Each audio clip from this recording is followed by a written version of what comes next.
বন্ধুরা, কেমন আছো? আমি আবারও তোমাদের মাঝে চলে আসলাম একটা খুব সুন্দর একটা জায়গা নিয়ে। আশা করি তোমাদের ভালো লাগবে জায়গাটা।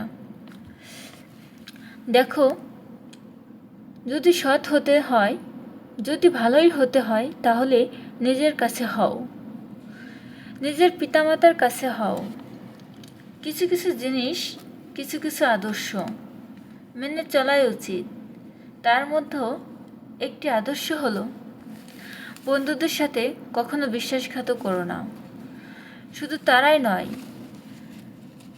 বিশ্বাসঘাতকের সাথে কখনো বন্ধু করো না। নিজের মধ্যে একটা জিনিস থাকা খুবই প্রয়োজন, খুবই জরুরি। আর তা হলো সৎ সাহসী।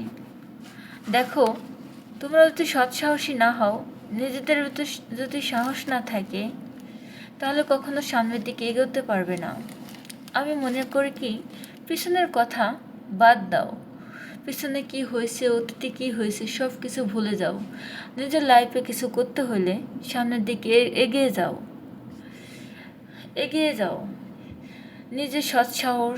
নিজে সাহস করে সামনের দিকে এগিয়ে যাও। দেখবে তোমার ভবিষ্যতে খুব